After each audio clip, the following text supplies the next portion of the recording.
Yeah. I love my HBCU. And boy, I love it, love it. I love it, love it. I love my HBCU. And man, I hope my team they won. Yeah. I hope my team they won. Yeah. Man, I hope my team they won. Yeah. I hope my team they won. Yeah. I tune into the HBCU Sports Lab to see if my team won or lost. If they lost, I'm quiet as a mouse. But if they won, keep tab. I'ma do the dab, yeah. Dr. Cavil, you know what he be talking about. Talking Mike and Charles, they know what they be talking about. They compress the analytic data with the hip hop. If you know them like I know them, they gon' tell you if your team, if they won or lost, and who the ball. So listen to Professor, yes sir, and pay attention, cause he gonna teach a lesson. Ready for the Championship Circle Showcase that will feature the championship teams. That's the championship team from the MEAC, which is South Carolina State, the Bulldogs, and the championship team from the SWAC, which is Prairie A&M University Panthers. I can get used to saying it, Charles. I like it. I'll be frank with you a little bit. As you see over here, I got my caps. I do still got my South Carolina State. I'm very fair, but you know, this is a different year for me, similar to what you experienced last year in terms of the end with getting the victory. Obviously, 3 of the last 4 years you've been involved in having your undergraduate album right here. So that's been fascinating. But let me do this correctly and say, welcome to episode 755 of Inside the HBCU Sports Lab radio show and podcast, the show that's covering the sporting HBCU diaspora, all things HBCU sports for institutions large and small, from the NEIA to the NCAA.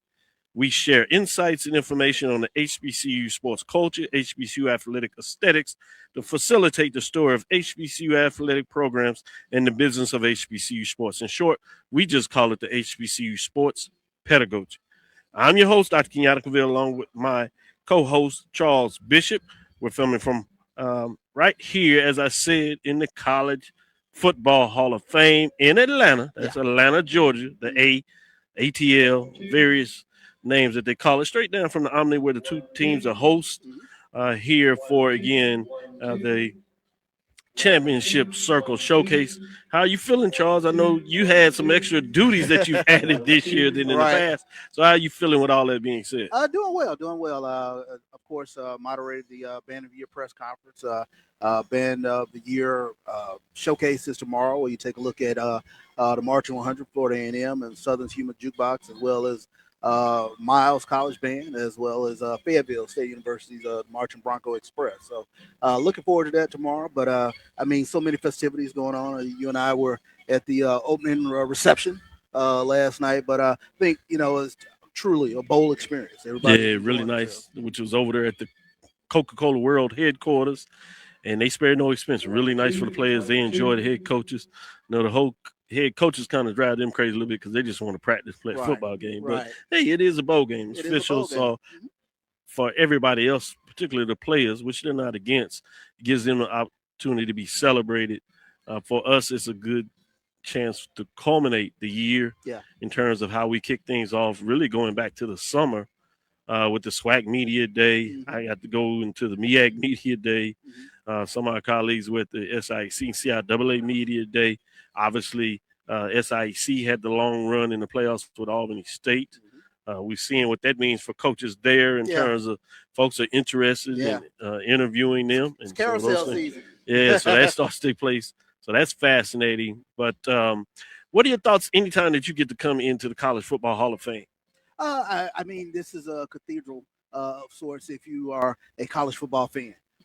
In terms of looking at the history, remembering past games, you know, whether it's the Hail Mary in Michigan or things of that nature. But they do a good job of curating all college football, especially from an HBCU perspective. To go up there and go look at the hologram of W.C. Gordon, look at the hologram of Archie Cooley or Marino Castle. It's phenomenal. Billy Nix, exactly. You know, I got to find a way. I'm gonna be all Prairie View too much today. You see, just a little bit of Texas, and you know, just letting them know. We got John Grant. We're gonna bring in here and give him a chance to talk to us in terms of getting him set up. But as we doing that, let me say today's episode of Inside the HBCU Sports Lab is sponsored by THG Agency.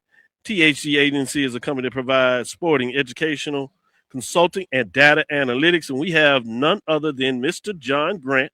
He is the executive director of the Cricket MEAC SWAC Challenge, the Cricket Celebration Bowl, the Red Lobster Band of the Year. You keep adding titles. You like the work. We appreciate that, though. We like that. I'm about to ask, who is this guy here? He's working hard. Yes, Yeah, he really right? is. I literally seen you as buzzing over there as you getting ready, making sure outfits are tired, putting stuff up because you're doing multiple things.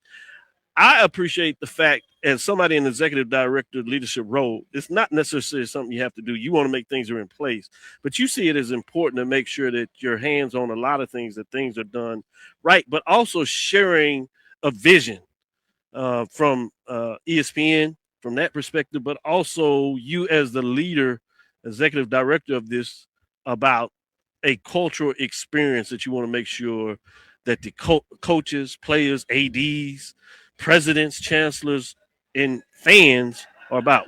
What is that about for you? Well, it's about, what we stand on 3 pillars, and our team works very hard. I have a great team that are committed, and they work very hard in terms of creating world-class, second-to-none experiences for the student athletes who work hard all year, and coaching staff to get here. And we owe them that. We create a world-class, second-to-none experience No doubt about for the that. fans who decide to spend their money to come and be a part of this experience. And we want to make sure that they get that second to none.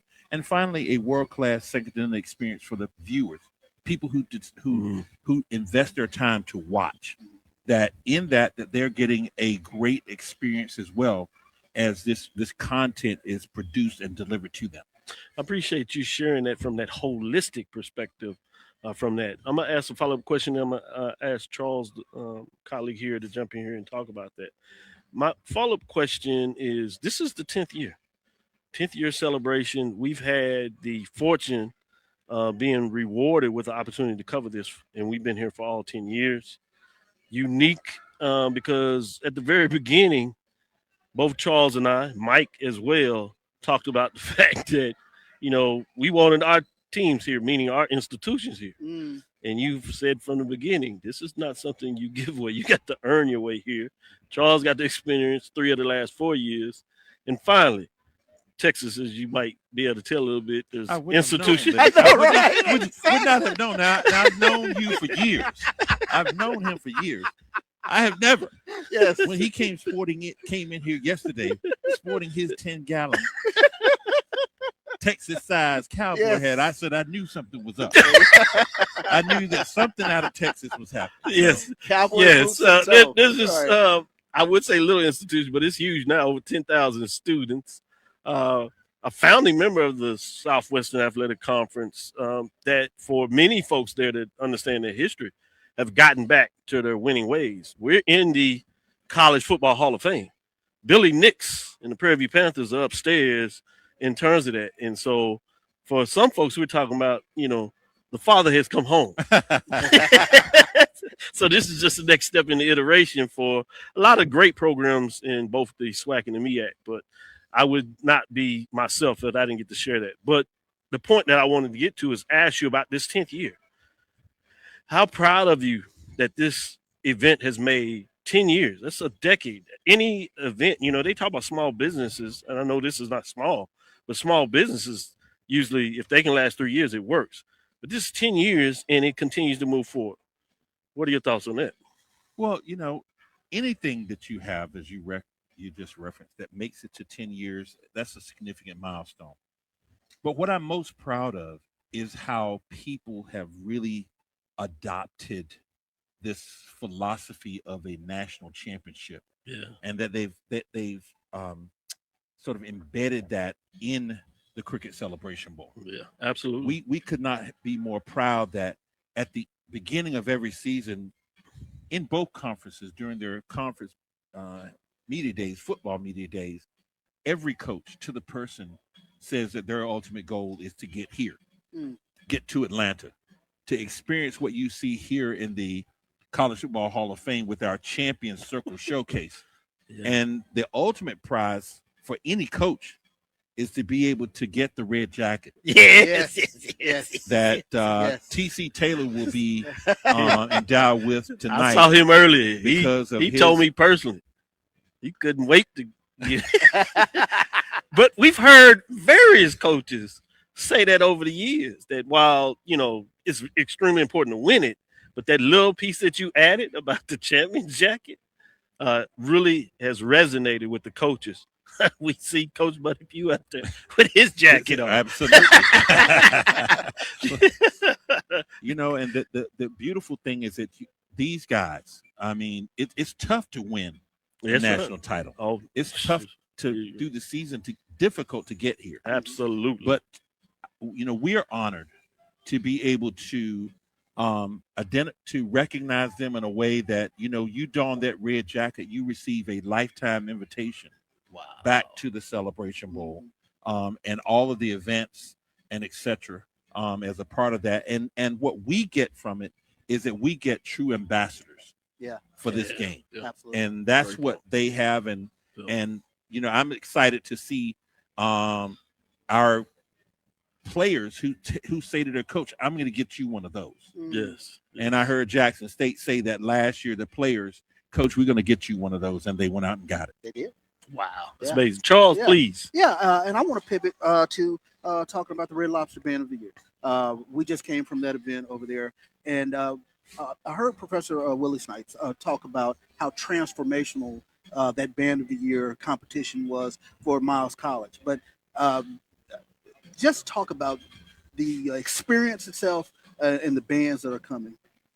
Listen, the other thing that we're proud of as a team, and we're proud of you guys, because you are the standard bearers that help get the word out. The Red Lobster Band of the Year there's nothing like it in terms of a platform that provides marching bands the opportunity to also earn a national championship Yeah, it's in a different. season-long effort and season-long competition. I like it. We have some of the best bands in the country right now competing this year. The top bands who've made it in Division II. Fayetteville State will be taking on defending champion Miles College, and at Division I, we got the defending champion Florida A&M taking on That's amazing. Southern University. Human jukebox. And in order to get back here, even to defend, you have to end the season in the top 3 rankings.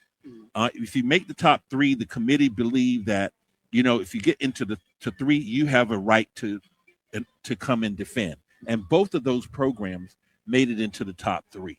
So, and then added to that, Charles, our Metro Atlanta high schools. We can't really forget those, because we have two premier Atlanta high schools in Westlake and New Manchester that are going to be going at it. And I tell you, they are 2 outstanding programs that are going to show what our high schools can do as well. Sure thing. Good stuff. We have the Southwestern Athletic Conference Commissioner, Dr. Charles McClelland, that's come in here. So you really get to see all the dignitaries. We have Marines here that we celebrate in terms of their service, that are part of this in terms of that relationship. And you start to see people matriculating in, the Hall of Famers. It is fascinating when you do that. Let me give you the last word, because I know you have other duties, but anything that you want to share that you want to get out there as well. Well, I want to say, I want to thank all the fans. Let me thank the fans first, because all of this happens because of you. Whether you're in person in attendance or you're watching, and you must do both. Yeah. If you can do both, Right. But if you can't, we definitely want to make sure you tune in, because what we're attempting to do here, and you guys, I can't thank you enough as well, because you have been tremendous supporters. BCSN has run our commercial units on your show and across the other shows that are part of the BCSN network. We're on to something special here. I agree. But I saw that division at the beginning. When you can create an opportunity for a school like Prairie View. That's right. We know the history. Yes. But has turned that program around. Totally. Yes, sir. And can now compete for a national championship. Says when you have an opportunity for marching bands to represent their university when their football teams didn't do too well, but they still have the opportunity to bring a national championship back to the university. Excellent point. There are two routes now with the Cricket Celebration Bowl, football national championship, and with the Red Lobster Band of the Year national championship. Our institutions have multiple channels to get to a national stage. And so that's the beauty of what we're doing here. We really want to thank all of our supporters, and we can't go without thanking our sponsors. I mean, cricket has been tremendous as a title sponsor, both the kickoff game and the bowl game. We have to thank Red Lobster. Their CEO was here last year. He saw the vision and immediately said, hey, this is something that we want to put our name on, and they have been tremendous. It's a part of our tickets for teachers. They've given away tickets this year so that teachers can get to come and participate in the Red Lobster Band of the Year and attend that. So, and before you leave, let me say thank you for inspiring the next generation. As you may or may not know, I have a class that they've been following the teams getting to the Celebration Bowl. And I got an email today, in terms of identifying the sponsor, identifying Cricket Celebration Bowl, identifying Red Lobster Band of the Year, but just bringing that to the next generation to understand the importance of this game, and hopefully in due time, they getting here or definitely watching it over the weekends. That's awesome. You guys have a great spot here. Let me say this. I mean, you get to sit here for those, you that are let them know. I mean, we're sitting here and you can see, look out and you see all the dignitaries coming in. I mean, the beautiful atmosphere around the College Football Hall of Fame, the helmet wall, beautiful Christmas trees. Right now, they're looking at everything out here. And what a beautiful scene behind us. Yes. So it's going to be a great event tonight. And just excited about it. And thank you guys again for having me. No pleasure. This is Dr. Kenyatta Cavil's Inside the HBCU Sports Lab. We'll be right back after our first break. You're looking for the latest information on Southern University sports, the Southwestern Athletic Conference, and HBCU athletics. There's only one place to go. Tune in to the Carlos Brown Show, exclusively on the Black College Sports Network. Planning an event for weddings, corporate functions, CMJ Events LLC. So 15 years. We love what you guys do. All you guys are reality. Based in Metro Atlanta and serving statewide, even internationally, we provide versatile event planning and authentic catering cuisines tailored to your needs. Whether it's pregame meals for student athletes, fundraisers, weddings, we love what you guys do. Brian, CMJ Events Roy, LLC all you guys are is your one-stop solution we really appreciate for exceptional service and unforgettable food. Our diverse culinary heritage means we cater to all cultural tastes, dietary needs, and food restrictions, making every meal uniquely yours. Let's make your next event unforgettable. Visit us on all social media at CMJ Events LLC or email us at cmjeventsllc@gmail.com. Also give us a call at 404-664-3882 so that we can start planning.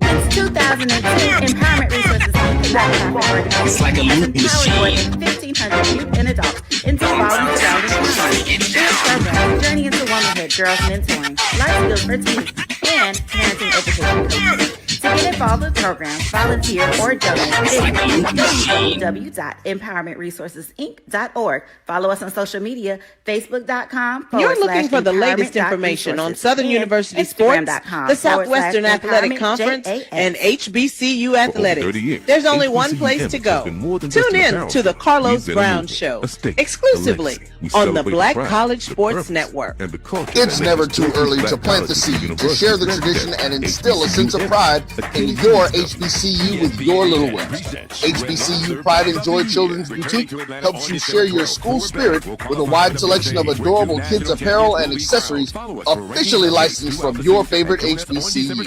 Visit HBCUPrideJoy.com and follow us on all social media at HBCU Pride Joy on Facebook and Twitter. So listen to Professor, yes sir, and pay attention, cause he gonna teach a lesson. This is Dr. Cavil inside the HBCU Sports Lab here in Atlanta, Georgia for the Cricket Celebration Bowl. We are here at the College Football Hall of Fame here for the Champion Circle Showcase with now Dr. Charles McClelland, the Commissioner of the Southwestern Athletic Conference. How are you doing this evening? Doing fine, sir. How are you doing? Doing well. I would be remiss, obviously, we're fully past that, but just to see history come full circle in terms of going back to school back in '89, coming out of that, how far we've come. It's just amazing to me.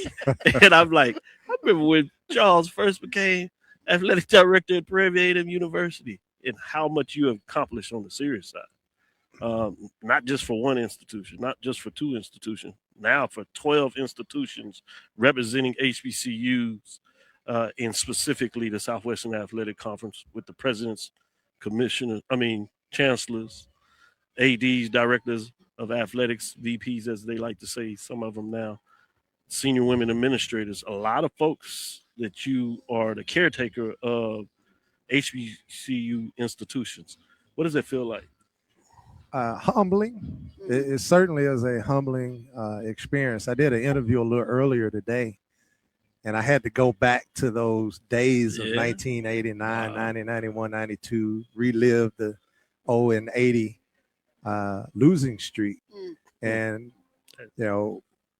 I said this to the players yesterday. Prairie View has been underdog since 1965. The last winning football season prior to Prairie View turning everything around in the mid-2000s was 1965. And they have an opportunity to be first. There will be no other first team at Prairie View to win the Celebration Bowl if they win, right? Wow. So you could say, this is the first championship Prairie View won since 2009, but you had it since. Yeah. This is an opportunity for you to be first. And I told the players this last night as well. I kind of went through the history of, Prairie View with the Otis Taylors and the Ken Houstons and where it went down and how it came back up. And I said, last Saturday, some of you played your way into the Prairie View Hall of Fame. Wow. I said, this Saturday, some of you can play your way into the SWAC Hall of Fame. So understand the gravity, and you carry the banner of all 12 member institutions. So it's not me at all. It's the student athletes, it's the administrators, it's the culture, it's the fans, it's who we are. We're the Southwestern Athletic Conference. I am a SWAC baby. The interview that I did earlier, and I won't reference that past interview again, it says, what does HBCU made stands? What does that mean to you? What does that stand for? And I was like, Charles McClelland. And they were like, what do you mean? I said, well, my mother and father met at Alcorn State University. If it wasn't for HBCU, there literally would not even be a Charles McClelland. Wow. I went to a HBCU school. I married a HBCU graduate. My kids went to HBCU, and HBCU helps me make a living. This is who I am through and through. So it's about everybody. It's about SWAC Nation. That's what's most humbling to me. Charles, hard for me to follow up with that question. But I'm going to follow up with regards to the brand identity. The SWAC has won the past two Celebration Bowls, Florida A&M and then Jackson State. But just what does that mean for the conference in general in terms of the brand of ball being played? Well, this is the Celebration Bowl. This is the national championship. Everybody wants to be a champion.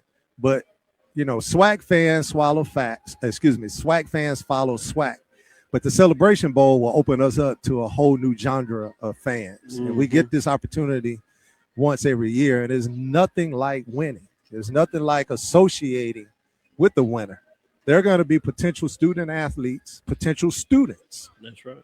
Potential professors, potential corporate partners, potential everybody that will associate with these two schools based upon this opportunity. So we can't minimize what this means to the brand, to the culture, to the conference. It is as significant of an event, and the impact of this event is immeasurable. because you're going to look at enrollment increases. You're going to look at students that might not necessarily want it to go to college would see this and say, I want to go to Prairie View based upon what they represent. Right. This is so much bigger than just a football game. Man, it's amazing when you think about that. We'll get you out of here on this final question there. I'm not even sure if this is really fair because so much has been accomplished and we couldn't check those off.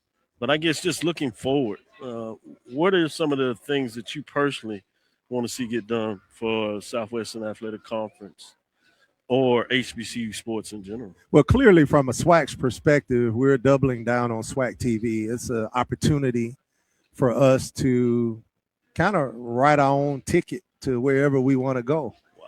And we kind of find out each and every day something else comes to the horizon that we haven't thought about. So we're not limiting ourselves, but we are not subjected to others dictating where we go and how we get there. Okay. SWAC TV allows us to do this. We had our meetings today with the bands, and we talked about SWAC TV, and one of the questions was, well, how do we fit into SWAC TV outside of showing our games, showing our performances at games? And I was like, what about your symphonic concert? Why not put that on SWAC TV? That's a great opportunity for you to be able to recruit students. People are watching SWAC TV, which means that they're going to watch your performance. That's right. This is not just about marching band. Why don't you put a recruiting video out about maybe a behind the scenes for the band? Yeah. It gives us so much of an opportunity to grow. And the money is in TV. Right. Now we get to control our own destiny. Wow. We might not make a dime, but if we don't, it's because of our own doing, not somebody else's. Excellent point. But I think we're going to make more than a dime. And it's going to be because of our own doing, not somebody else. Absolutely. As I promised, I'll get you out of here. Appreciate you taking some time. I know you have other folks that you need to catch up with during this event. We'll be right back after this second break. That was the Commissioner of the Southwestern Athletic Conference, Dr. Charles McClelland, coming here live in Atlanta, Georgia at the College Hall of Fame. You're looking for the latest information on Southern University sports, the Southwestern Athletic Conference, and HBCU athletics. There's only one place to go. Tune in to the Carlos Brown Show, exclusively on the Black College Sports Network. Planning an event? From weddings to corporate functions, CMJ Events LLC brings over 15 years of experience to make your vision a reality.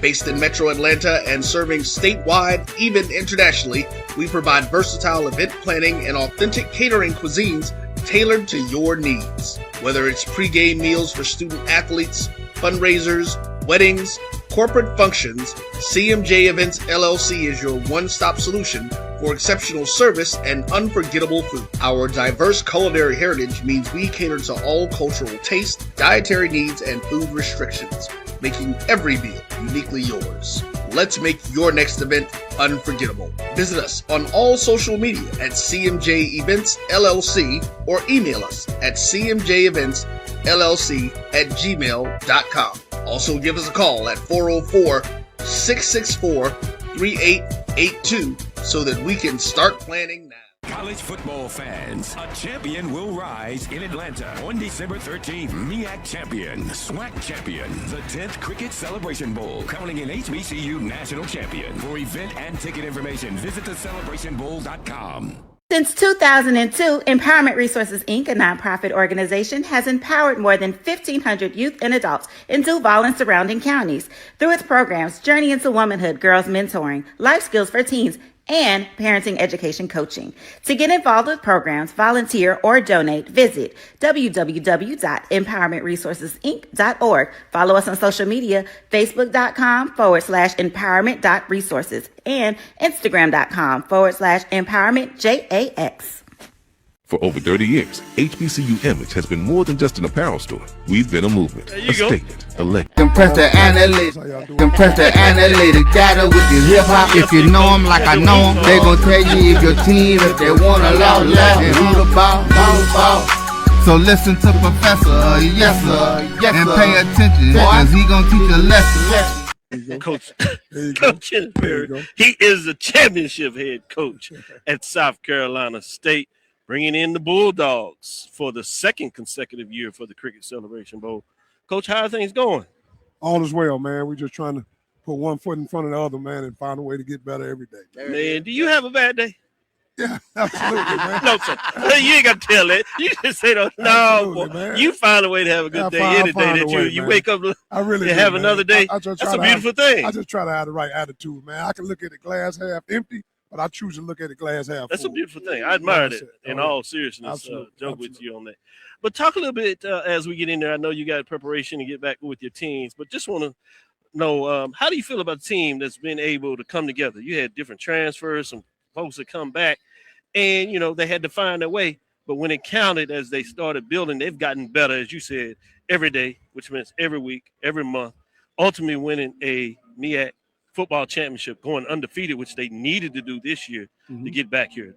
Well, I mean, at the end of the day, man, like I said, I got to get kudos out to my staff because you're right. We had to put some work in this year, man.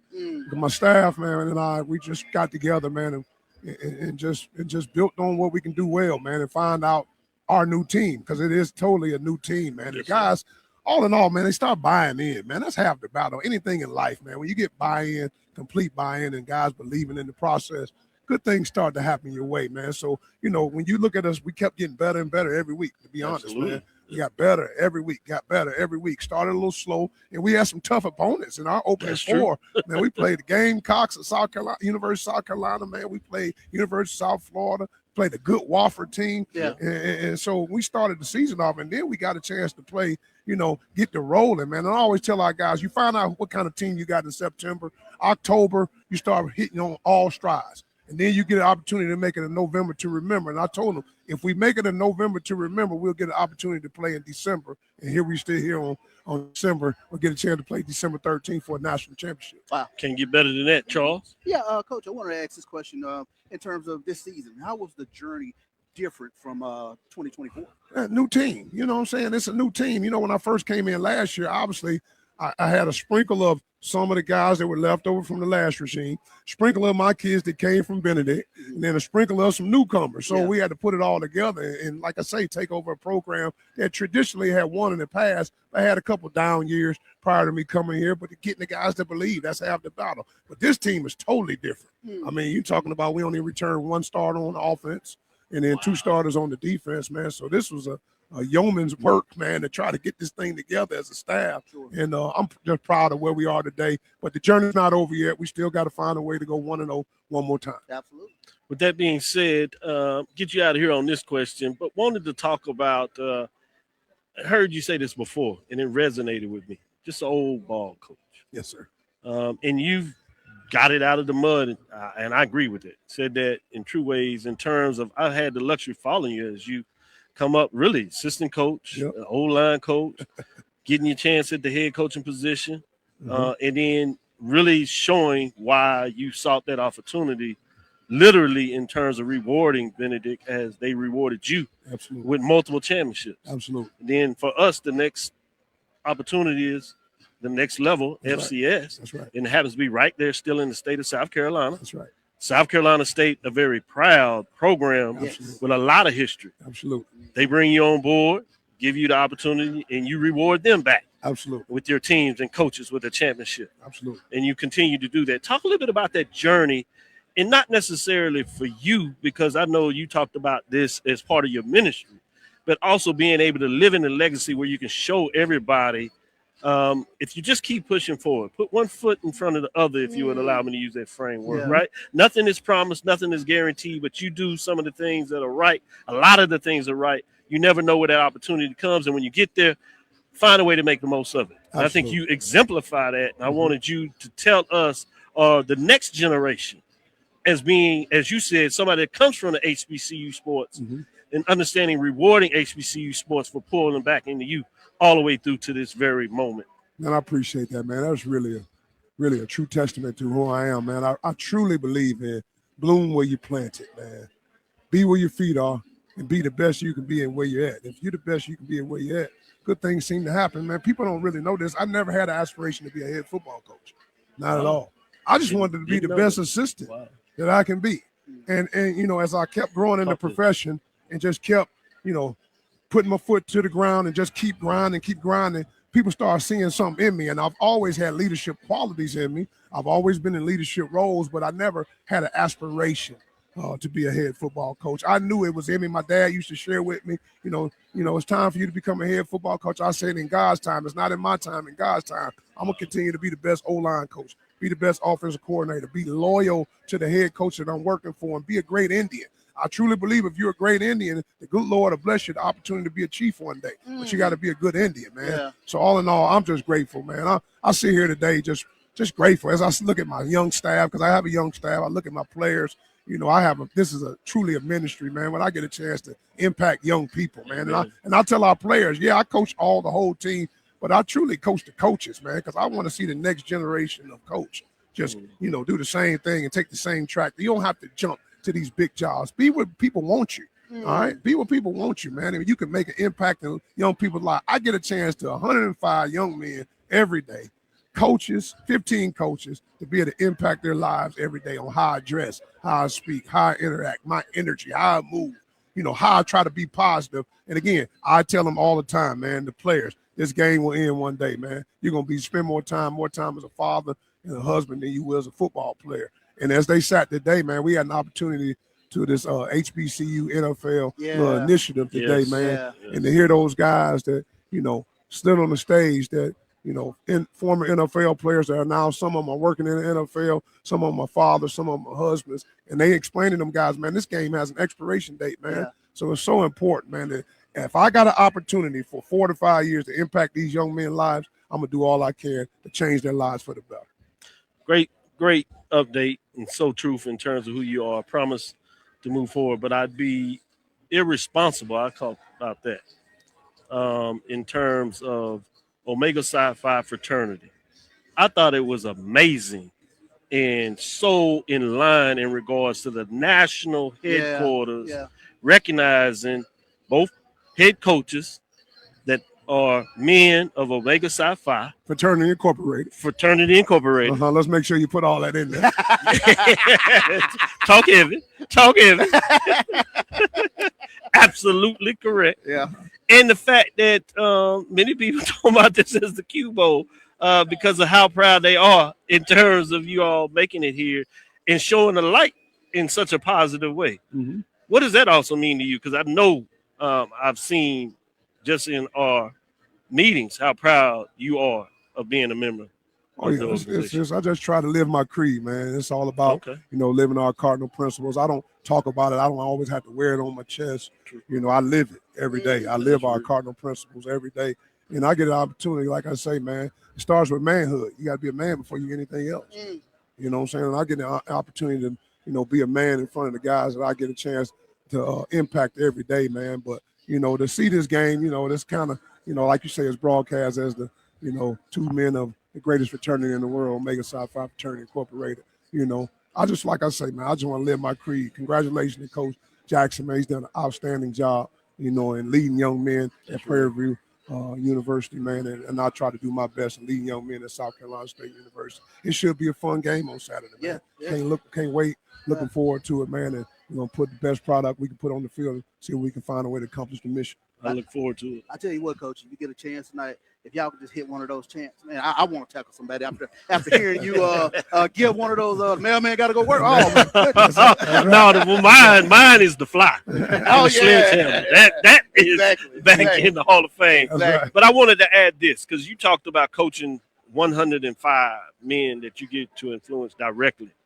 But oftentimes it's bigger than that because indirectly you're talking about the student population of South Carolina State. And then there are women involved also with that. So the mark that you have on many people is more immeasurable, not only directly but indirectly. So I wanted to say thank you for the work that you do and living the way you live. It means a lot. So this is Dr. Cavil inside the HBCU Sports Lab. We'll be right back after this last break. Thank you. This is Dr. Cavil with Inside the HBCU Sports Lab. We're here in Atlanta, Georgia at the College Hall of Fame. We're here at the Cricket Celebration Bowl celebration dinner here, showcase if you would. But we have for us the Mid-Eastern Athletic Conference MEAC Commissioner Sonja Steele. Hello. It's so good to be back and have a chance to talk with you again. So many good things are going on, but let me ask you just how proud of you in terms of the accomplishment of the MEAC this year, particularly when you look at South Carolina State being able to come back to back champions, and just how exciting the football season was, where you literally had a championship game with two teams going in at 4-0. That was Delaware State and South Carolina State. Yeah. Talk a little bit about that. It's been an amazing season, just to see South Carolina State just consistently do their thing. And so it makes sense for them to end up here in Atlanta for back-to-back. So amazing. Just a great season. It's a testament to the legacy and the dynasty that they have down there at South Carolina State. When you have Willie Jeffries and 20 Buddy championships, Hughes, and then you come on, here comes Chennis Berry. It's like, all right, let's keep it going. Right? So it's amazing. But the season, you really didn't know what could happen because all those games were close. They were just some awesome games. And then to come in, Delaware State to get written off from the beginning and look at them just come and just knocking people off left and right. Yeah. So it just made for a very exciting season. The visibility that came about because you have Deshaun Jackson and Michael Vick, it just made it just an awesome place for everybody to be here in the MEAC, and we can showcase the talent that we have. With that, Charles, well, I actually wanted to Coaches Hall of Fame that won the celebration over here with their red jackets. I see them walking around. Hey, boy, they oh man, they wear the red jacket. We're proud. Exactly. Oh, you can't buy that at all. I did. I wanted to follow up on just for you personally. This past season, tremendous season from South Carolina State, but just you talked about the visibility of having Deshaun Jackson and Mike Vick within the conference, but I was curious, just what did that mean for you as a commissioner to have, the extra cameras, the extra eyeballs, especially looking at the conference? It's tremendous. It's tremendous for us as a conference, as we look to our storytelling and for people to know that you can go anywhere, even at HBCU, and be on such a national platform. Sure. And so that's what we want to show, as the coaches are going out recruiting and say, hey, I saw y'all on ESPN2, ABC. And that's what we want. So the more visibility that we can get, the more storytelling that we can get about the conference and our student athletes and our coaches and our institutions, that's what we want to see happen. Sure thing. Certainly. Let me follow up with that and ask you this question. I know you're in the moment, which is fair and you should be here, but as you continue to project and look forward, what are some things that you're looking forward that are up and coming, or some excitement things that just got? Well, in the future, of course, we're celebrating our 55th anniversary this year. Congratulations. So, yes. Just very, very excited about that. Sure. But I need to give me some 55 MEAC gear. Some So I can gear? make sure. Okay. Yeah. I know. So whenever, no pressure. When you're part of the MEAC Nation, you deserve to have. I like the branding aspect. Exactly. That's what I'm saying. Yeah. So looking for that, trying to find more revenue for our institutions through our MEAC Foundation. So that's one of the things that we're kind of focusing on right now. As we look at students, how they transfer and the name and likeness and the money. And so what can we do as a conference to kind of help build that pot for our member institutions? And then also, how can we help our institutions, upgrade, production? Again, you look at the visibility, how can we help them do what they do on campus to amplify, what their student athletes are doing? So I think we'll get there. That's good stuff. Yes, it is. Charles, I'll let you have the last question before we get ready to get everything started. Last question, just in terms of looking at what Coach Chennis Berry has done with this South Carolina State program. 2 years in a row now. They've made it back here to this Celebration Bowl. But just in terms of looking at what he's done since he's come into this conference. Man, he is a force to be reckoned with, with the big personality. Yes. You can pass the plate every time he speaks. We were just chatting about that. Exactly. That excitement that you get about football, what he's doing with the student athletes, the young men, and the discipline. I'm here for it all. He is such a tremendous coach. He was a winning coach when he came in. He's continuing the dynasty again at South Carolina State. Proud so program. He just lines up with every other head football coach that has been there. No doubt. It's amazing when you have a program that has that level of stability. Yeah. You don't always get that with the organization. And you see it has rewarded them in a lot of ways. Absolutely. That being said, well, we were going to take another break, but it looks like our producer just dipped off to try to take care of some business. So we get a chance to ask a little more questions, which I'm excited about myself. I apologize. I know we said we'd get you out of quitting quickly. But let's talk about a little bit about how you move forward with basketball and what do you see excitement in terms of the basketball, both men's and women's. Yeah. I've been down there for the tournament, and it is fantastic. We want more of that. Again, doing more with our student athletes and, again, amplifying them. So I look forward to a great basketball tournament in Norfolk, and let's see what we can excitement that we can bring on that championship Saturday. No doubt. With that being said, we'll take our next break, come back on the other side, give you a close. We might sneak in one more interview. With that, we are up against it, and it's almost time to start as we are here in Atlanta at the College Football Hall of Fame. We'll be right back after this break.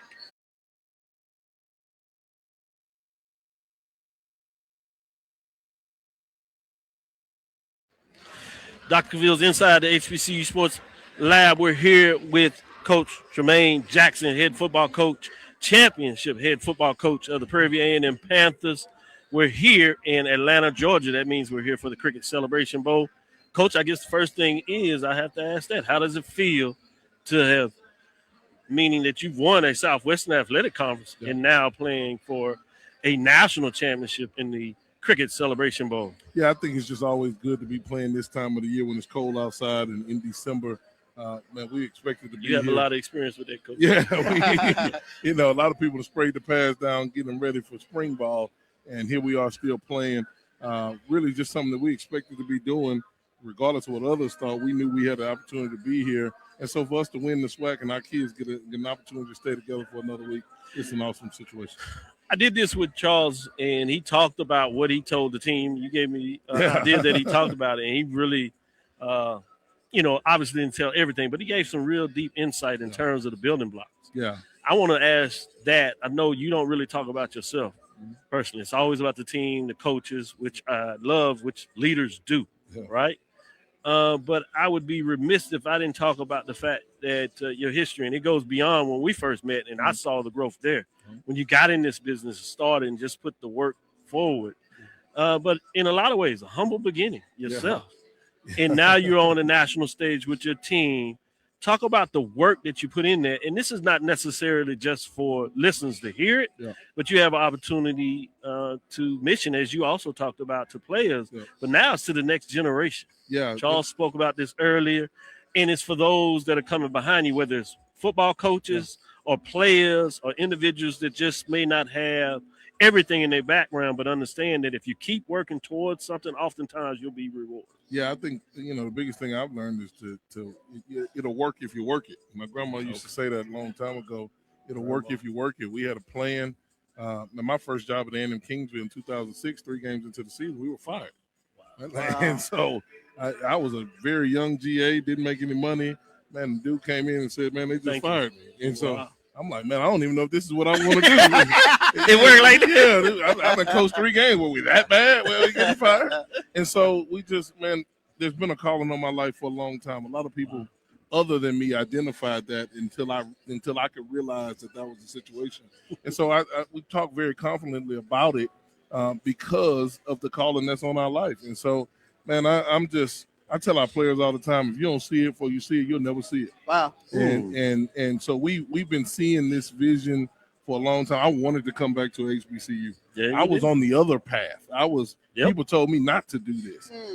And man, we wanted to get back in. You and I have had several conversations late night about how to make this happen. And so to be here doing what you say you want to do, which we define as discipline in our program, I think it shows our players, it shows people around our program, people at our institution, that you can do whatever it is you want to do Yes, if you sir. wouldn't have put in the time, work, and then I'm living off somebody else's prayers right now, Doc. And so Amen. we certainly understand that too.